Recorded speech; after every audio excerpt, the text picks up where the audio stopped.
the climb inside the house are fantastic, because the water means that nobody has headache anymore, things like that, because the water gives a fantastic, it's only 15 millimeter depth, but it's circulating all the time, and then you have the reflection from the sky, so it also gives a fantastic experience to the house.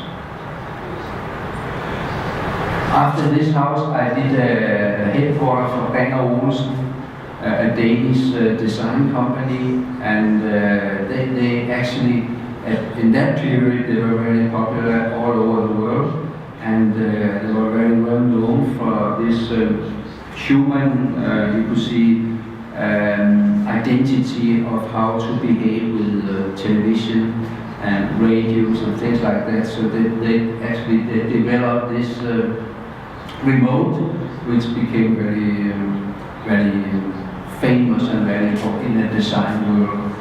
And I want to put this identity into their new headquarters, because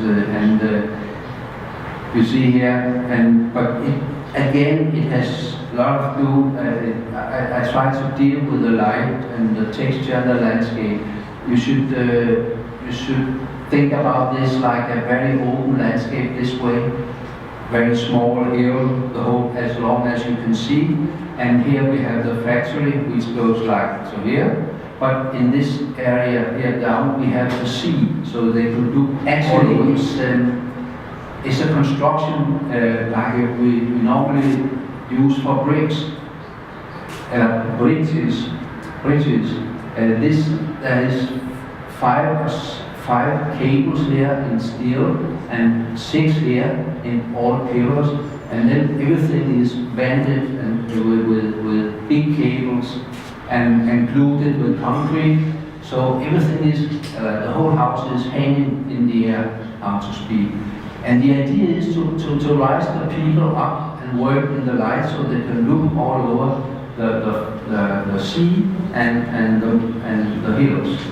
And here you can see, this was the idea, you see here, the sea out here, and here the structure without any big building shapes. And on the other side, to protect also, here we have the big structure. It's very thick because of this bridge structure construction. But I mean, to make a very thick wall to the south also means that you make protection from the south light. So I don't need all this persienna and all this stuff. The house itself become the persienna and takes care is because of the structure and the construction. And here you see the plan. It's a very simple house. Here the part which are up in the air here, and here a very close part where they make all the new machinery and so on. So this is it's not open for public people. And then here we have the auditorium and then the canteen here, cafeteria. And here you can see the result. That the house is very much, I mean, it's very much like the design of Bang & Olufsen. I try to make a kind of relationship to this. But also, I mean, from an architectural point of view, it's very interesting because you rise this enormous house, which was 90 meters long, and with this brickwork, but you open up for the landscape and for the light, so even people who passed through, they could look underneath the house and to the sea. And I also, I mean, when I was a child, I was very often on the countryside. My father is born in this area. It's far away from Copenhagen. And I was sitting in the barn when the people were sleeping in the farm. And I looked out of the big doors and had this image all the time. And it has an enormous influence on me to sit there in the shadow and to listen to the bees and to the insects in the air, and I never forgot this image, and I think I use it many times. From the Asian side, and this area has a damn bad climate. It's nearly raining all the time. So that's why I use this facade in the facade, because people, they enter actually here, people who work in the building, and it has this synthesis of skin, skin from soft skin from an animal. When you get wet, this facade stone is very, very beautiful, even much more beautiful when it's wet than when it's dry. And here you can see now it's dry, but here you enter the building, and you enter here, and you look down to the conference here, and then the canteen in the back, and here the office building. And you look over here, and again I work with this transparency combined with cooling system with air, which means that the staircase here are chimney, so the reflection of the house go from the windows here and up here in the chimney, which is actually the stair. And here you look, this is the entrance, and in the morning you have the skylight here, and in the morning the sun comes here, and it changes suddenly the concrete to a very, very soft texture. So you can see the image of the hard concrete suddenly changed because of the light. The light changed the whole space here in the morning. And here the canteen.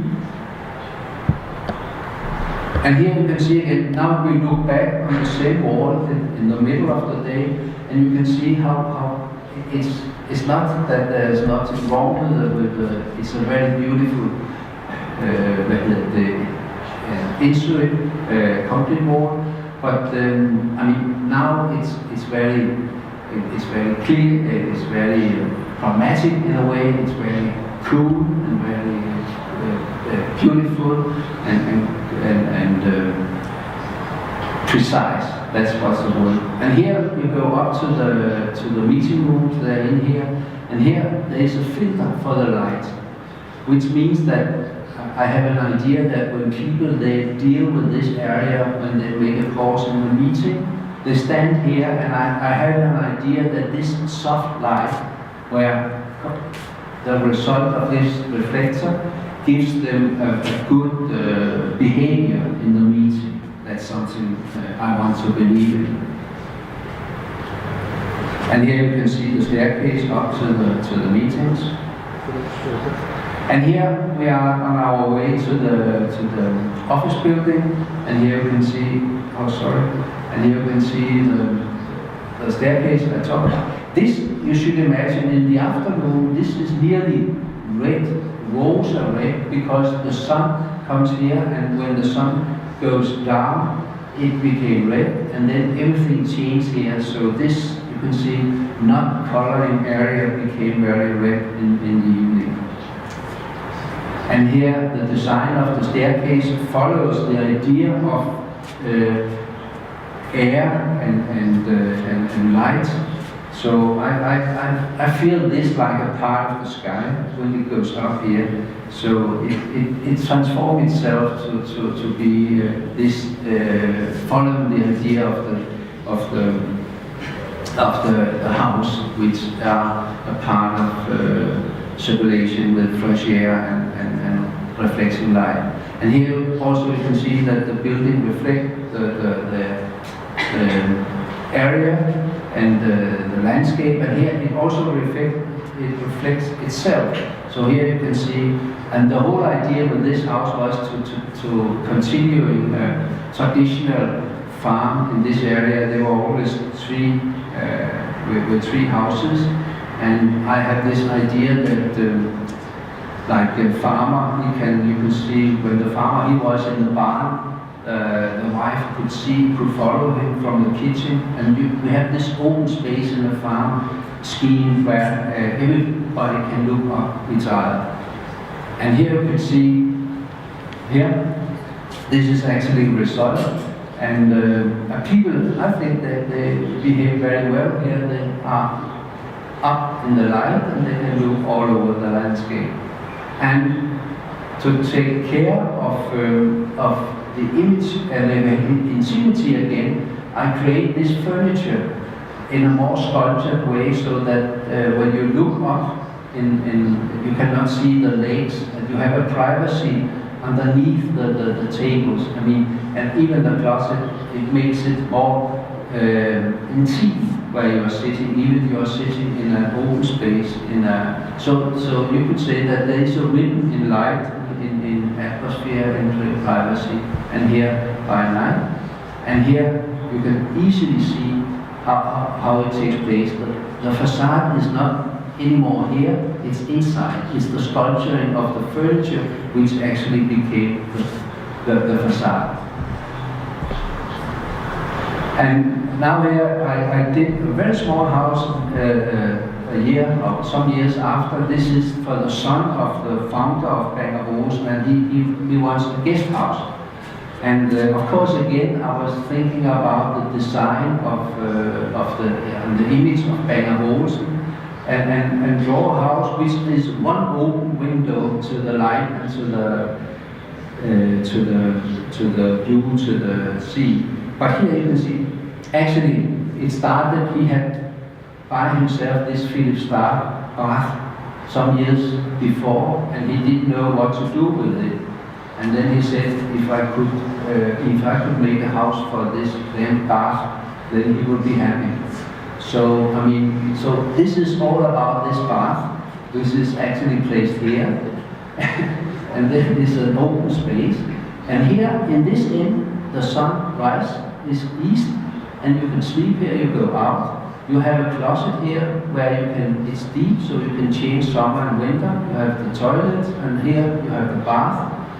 And here you have the kitchen, and here you have a library, and here you have a terrace to the west, where you can sit in the west side. So everything here is organized by the light and very simple.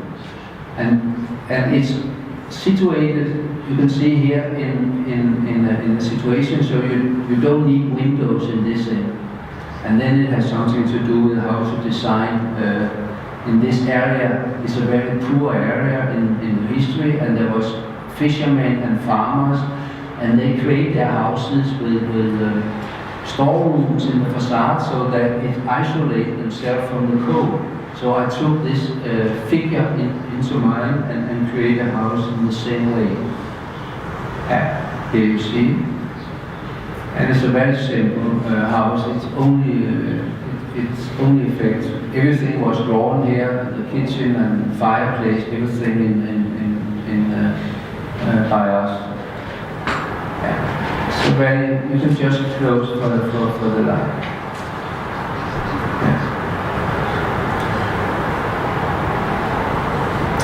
I was actually thinking of making a portrait before I went to the newer thing. Is that reasonable? Should I continue? Huh? Continuing? Okay. But this is actually, now you have listened to me for, and I must say to you, I really love this picture. Because this is not the house itself, but I like the atmosphere. I like the color of the material, which is actually bitumen. This is very, very cheap. This is bitumen with a very thin layer of copper, which is just pressed into the. It's a French collection. They use it in Paris, where you have a long distance to the copper roofs, so you cannot see. It's a fake. Of course, it's copper, but it's a very cheap copper, and I like to make cheap houses. This was really something for me, because just in that period, for the first time, I went to Iceland. And Iceland, it was something incredible for me, because I mean, on Iceland you have no trees at all, and you have this fantastic landscape with those also extremely fantastic colors, where you just have you have this in front of you, and then you have something in the middle, and then you have something in the back, and you are not able to tell how long there is to the back, because maybe there's 100 kilometers, who knows, but it's fantastic. And also here, I was just nearly dying when I was driving around there the first day, and look at all these images. It really took my yeah. And then I come to this place, Søndergaard, which is the historical place on Iceland, where all the Vikings has been meeting for 800 years, making this democracy, build up the democracy, and it's still used in this way. And it has also a very interesting historical part, because this is the divider in between east and west on the world. So here everything moves. I mean, in this gap, everything moves. Everything moves 1 centimeter each year.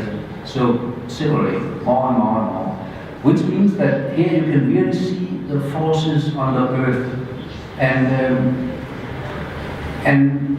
this gives me an enormous impact of how to deal with this. So when I did the house from East Tap, it's a small company, but on Iceland is the biggest entrepreneur company, and they should have a new headquarters.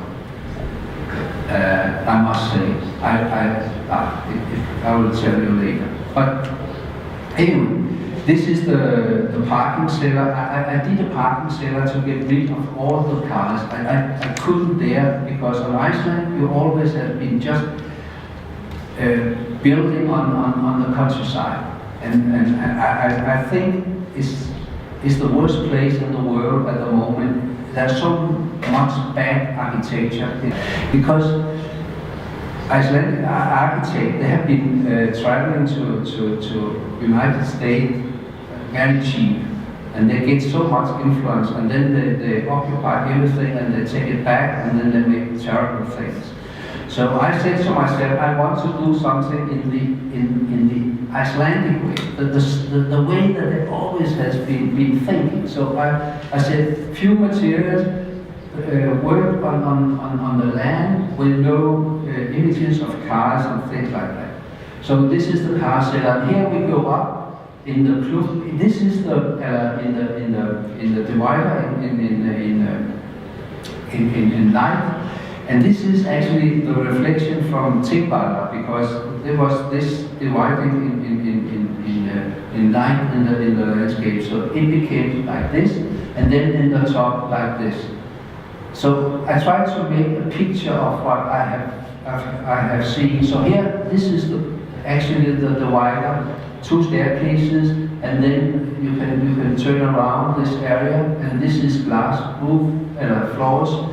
And that's because of the image of the water and the horizon on Iceland. And here, water in this area to reflect again the light into it. And here you can see actually how it takes place. Here you circle around the staircases. And here you see the material, very simple. And what is fantastic about the Iceland tradition is that when the concrete is, the sand on Iceland is black, which means that when you use the sand and you make this in situ concrete, you get a fantastic color in the concrete. It becomes, it's unbelievably beautiful, the texture. And then with this, the cotton steel plates. So this is just a way to think about, I mean, how to create in the landscape. And you can see here everything. It stands on the grass, on I don't know the English word for it, but you make a small hill, and then you place your house on the hill. That's an old tradition on all farms of Iceland, and I did the same here. And here you can see this is it's transparency. You can look through from the landscape through the house, And here the floors, where I try to make these images of in sentences at last, that you have the feeling that you are walking on this, you know, there's this high degrees temperatures from the inside of the earth, and you have it all everywhere on Iceland. So you have this feeling that there is this depth in the water, and you have this heating picture. And here, because the weather changed every 5 minutes, so to be able to follow the changing on the clouds, on the sky, this mirroring up in the house, so people they can follow the light and the changing in light. And here my image of a very horizontal image of the landscape. You can see here everything has been organized in that way. And this is the basic, this is the stone from Tingvalla, and this is the inside of the house in this area where you have the staircase. I try very hard to have the same experience inside the house.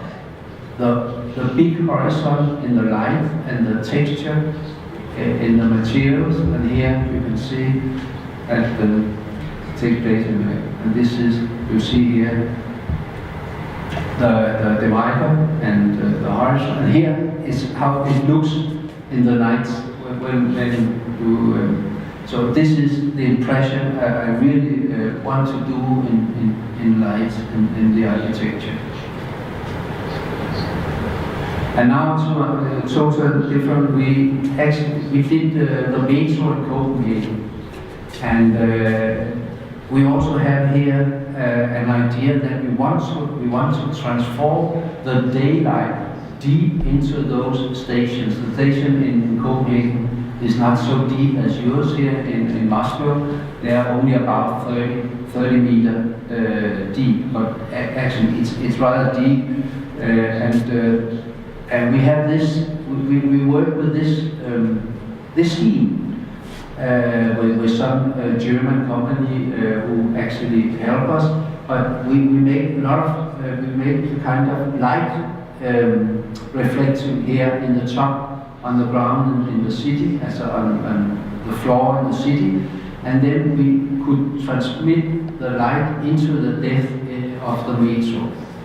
So I mean, and actually, I think we succeeded very well. Here you can see all the mirrors and the light, also for artificial light here in the top. And then here you can see what actually takes place in the metro. We did all the deep station in this scheme, and actually it functioned very well. To take the light from the ground and put it into the metro. And here I show you one, I think we finished here 3 years ago, 3 years ago.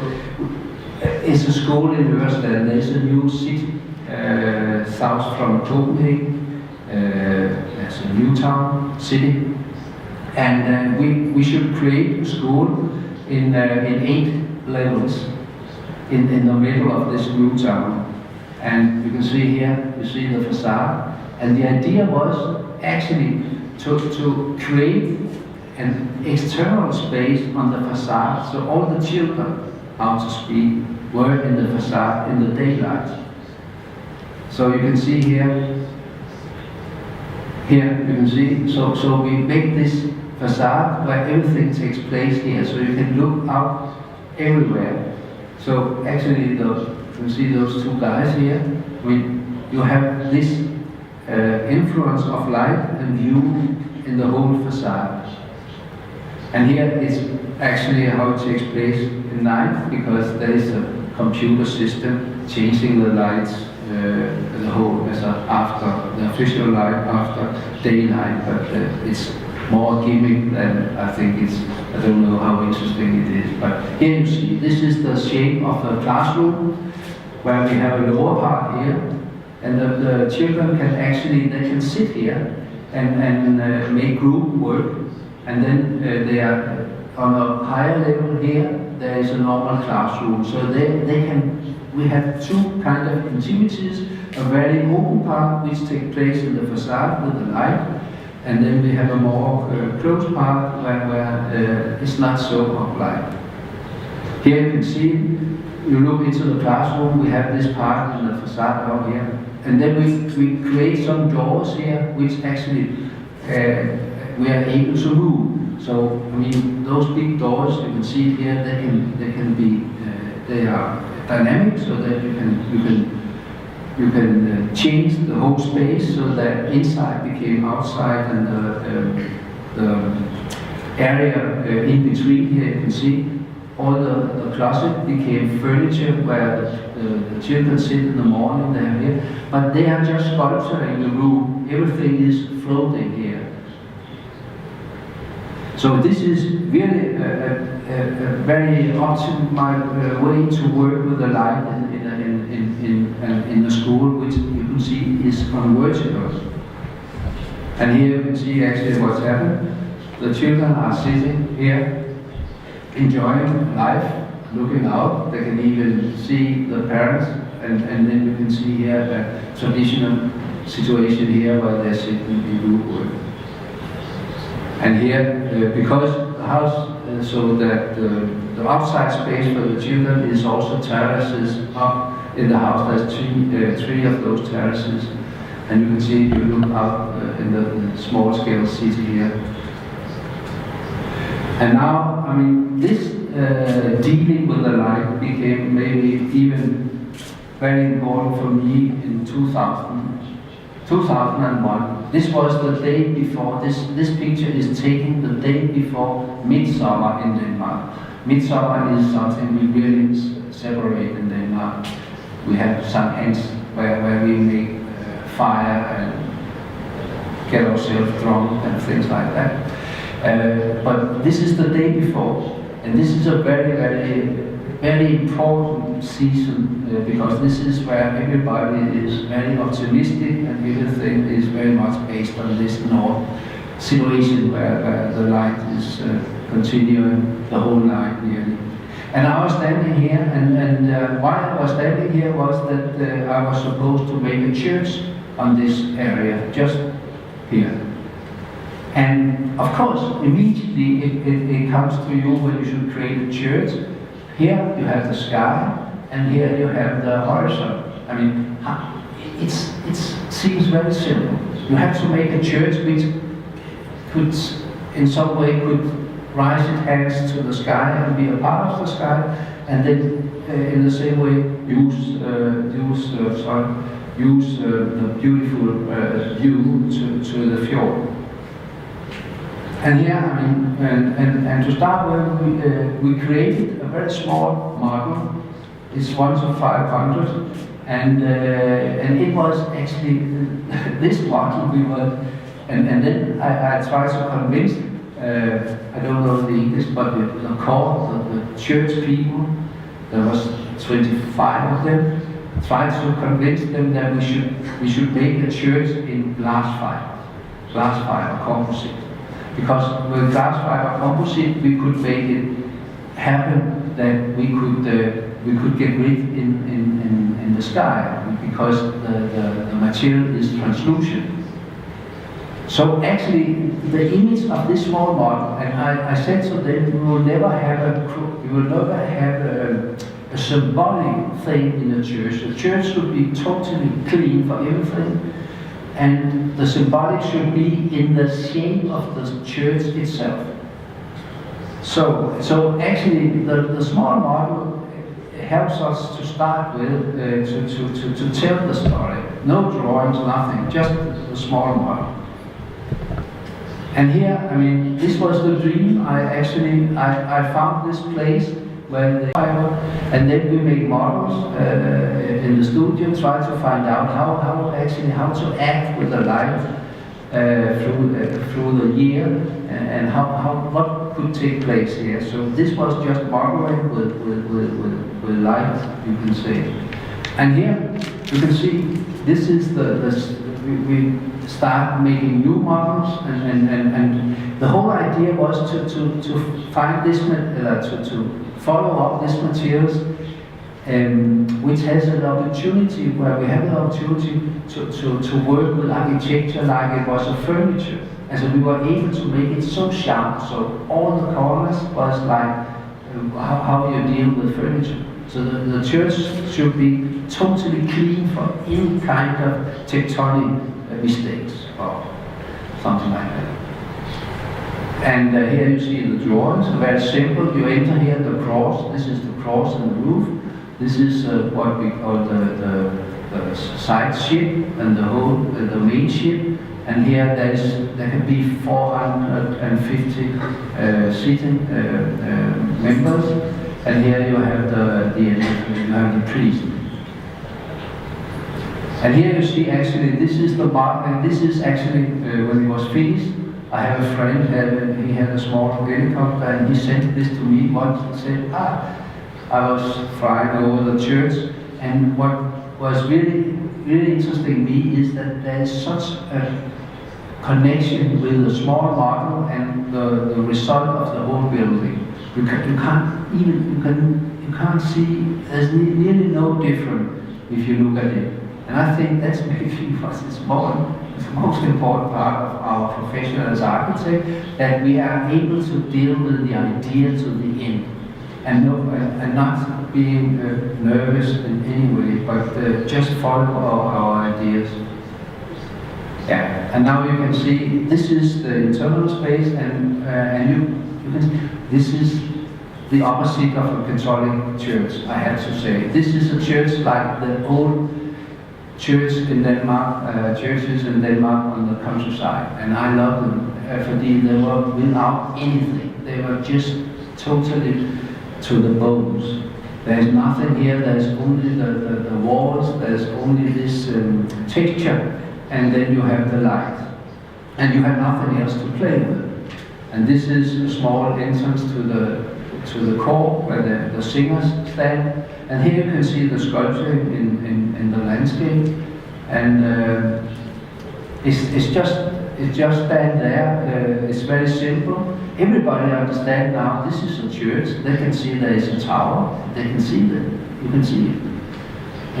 So I mean, I even don't have to express it anymore. Everybody can see it. Even it took 5 years, but now they understand it very well.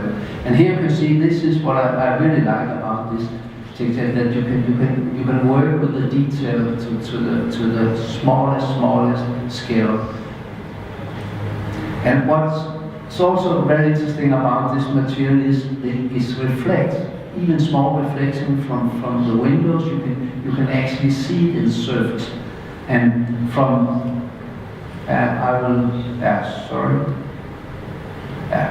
from a longer distance. I think I took some pictures out, not to make it too long, but now I want to tell you if you look at this material from a longer distance, it looks like concrete. If you go closer, you think this must be natural stone. And first, when you stand just in front of it, you can see this is something else.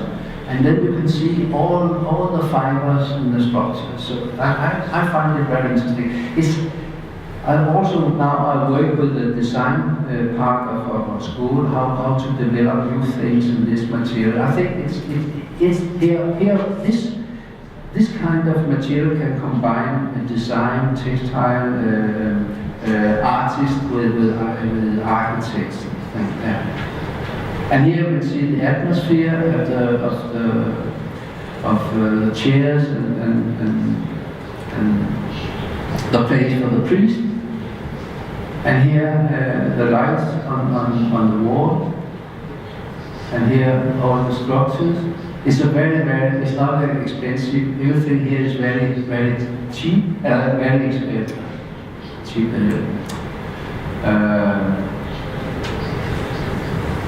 Yeah, very cheap. I mean, this is just this, this wooden plate with concrete in it. You couldn't buy anything cheaper than this.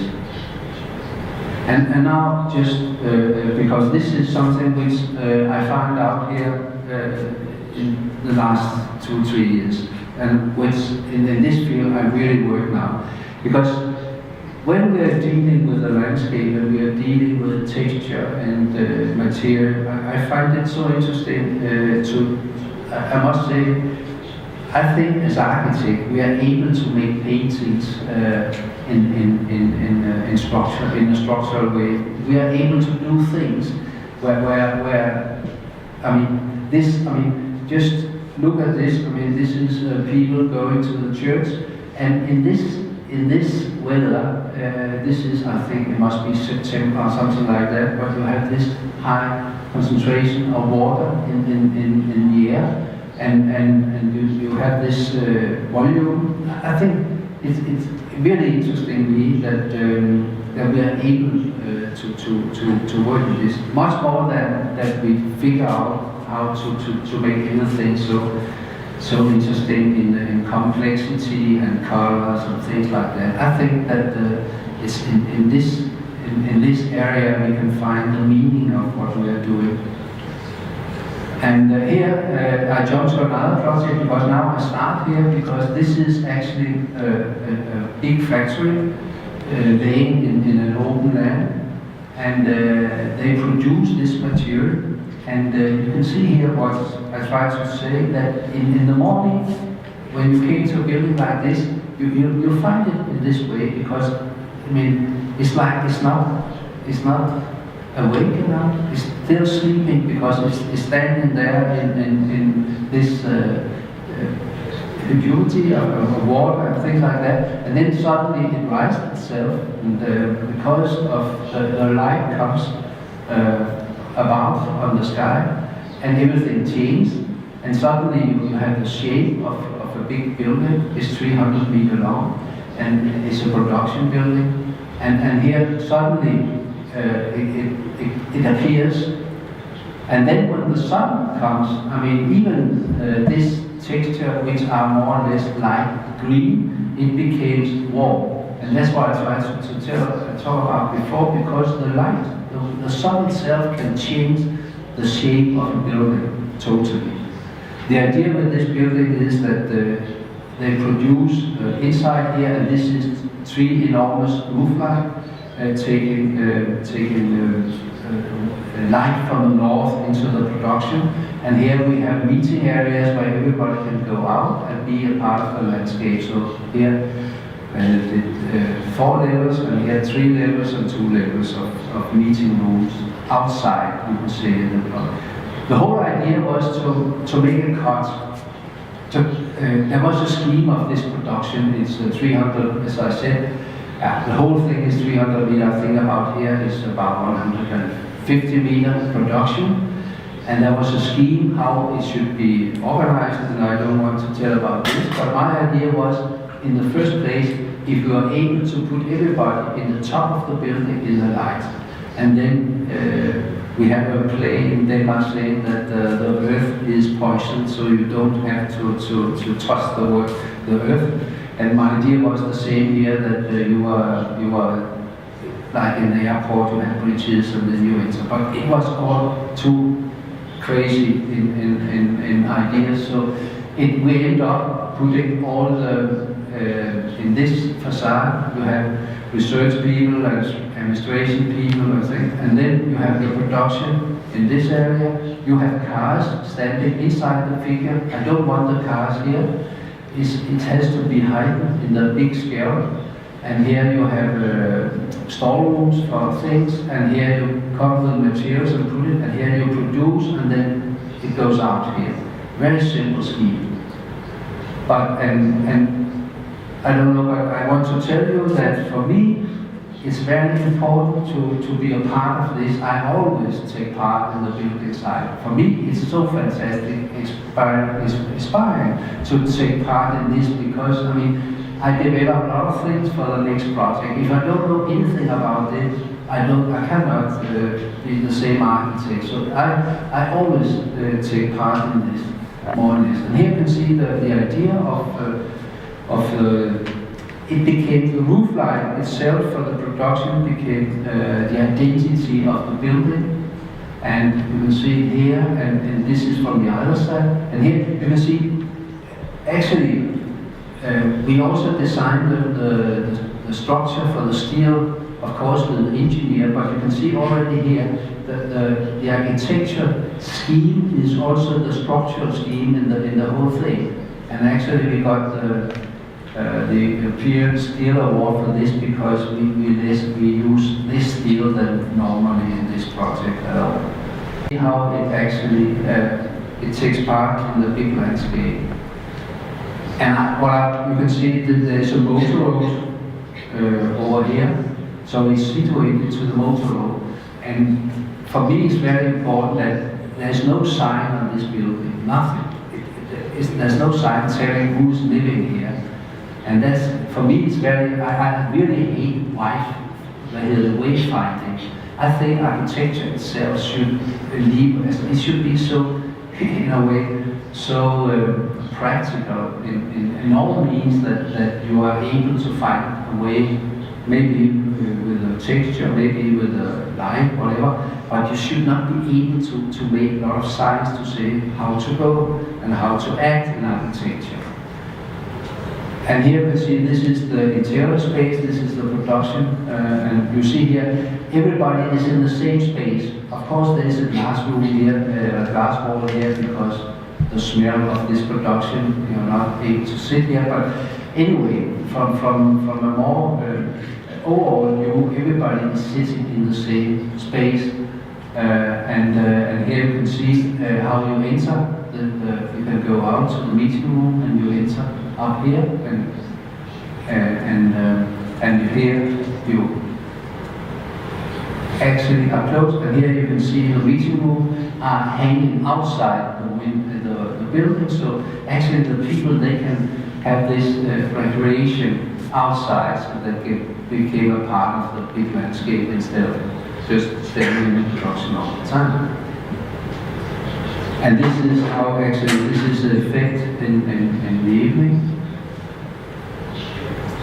And now I show very few, 3 or 4 pictures. I just want to tell you, at the time I worked really hard to come up with a new scheme for small housing, where I tried to find out if we are able to do living houses where we use up to